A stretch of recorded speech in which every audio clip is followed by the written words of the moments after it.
Back here on NFL Live, this year's NFL Draft is in Green Bay. The three-day event kicks Thursday, April 24th. We'll have every pick once again on ESPN, along with our usual expert analysis. It's also available on the NFL Network. And as always, ABC's coverage focuses on prospects' journeys to the draft. Draft season, though, kicks off in earnest at the NFL Scouting Combine. We're exactly 1 week from workouts in Indianapolis. Matt Miller's a huge part of our coverage there, and he joins us now. Matt, give us the three storylines you think we'll be talking about at length when things get underway next Thursday.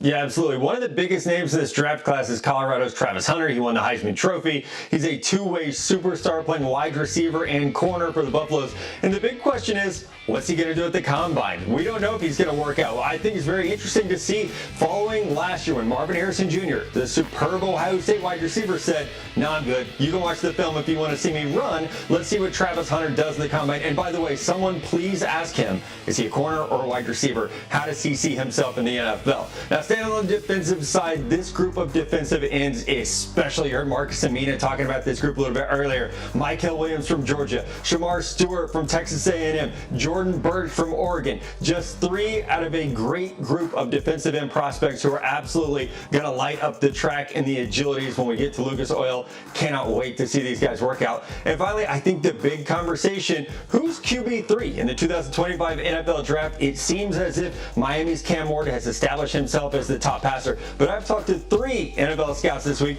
who think Ole Miss's Jackson Dart has a shot to lead the Combine as QB2, which would push Colorado's Shedeur Sanders to the third spot in this year's draft class, which I think would shock all of us. But crazy things happen at the Combine, and a good workout by Jackson Dart could certainly start to push his rise up. I have him ranked as the third quarterback in this draft, but as teams dive into the tape, as they get past things like the Senior Bowl and prep for the Combine, Jackson Dart definitely has a lot of buzz pushing him up in that direction.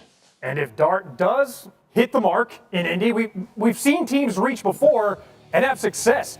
The numbers in Oxford were great. Dart averaged 10.8 yards per attempt last season. That's the second best by any Power 5 player in the last 4 years, sandwiched between Jaden Daniels 2023 and CJ Stroud back in 2021, both of whom ultimately went number 2 overall and won Offensive Rookie of the Year. Mina Kimes, I know Dart's unlikely to go number 2 overall, but that's some good company on that graphic. What do you think of Dart and the possibility of him working his way up to QB2 in this draft?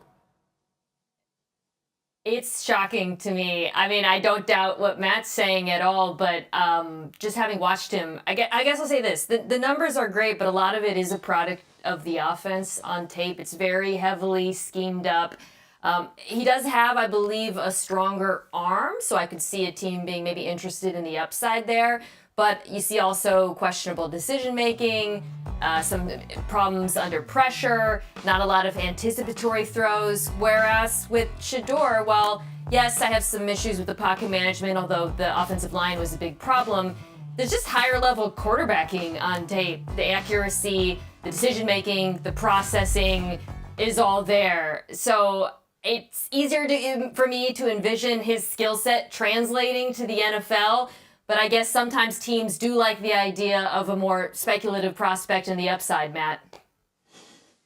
We've seen it before, right? I mean, even a guy like Anthony Richardson with the traits gets pushed up the draft ahead of some other guys. When I heard this, my first thought was, okay, teams are not yet convicted on Shedeur Sanders, and they're headed into the Combine kind of wanting their minds to be made up. And I remember that happening with CJ Stroud. There was a lot of talk. Where's CJ Stroud going to be drafted? He had the great Combine workout, and he solidified himself as the number 2 quarterback in that class behind Bryce Young. So this might be a situation where Shedeur can solidify, but like Travis Hunter, I don't know how much we're actually going to see from either of the top players from Colorado once we actually get to Indianapolis. Amina, to your point about the system, 34% of Dart's attempts were to receivers last year. We'd qualify as wide open. That was 8th highest in the FBS.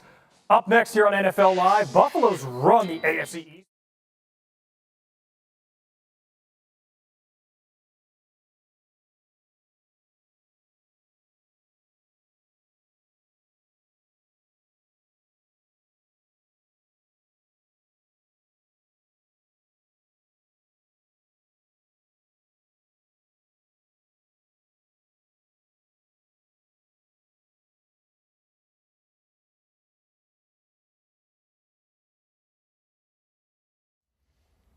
How's it going, everybody? Villa Sports Network here. Just want to thank you guys for your support on the channel. Thank you guys for watching the video. Hope y'all enjoyed it. Also want to kind of remind you to don't forget to leave a like on the video, subscribe to the channel, and leave a comment on the video if you like as well. But regardless of the fact, thank you again for your support, and hope to see you on the next video.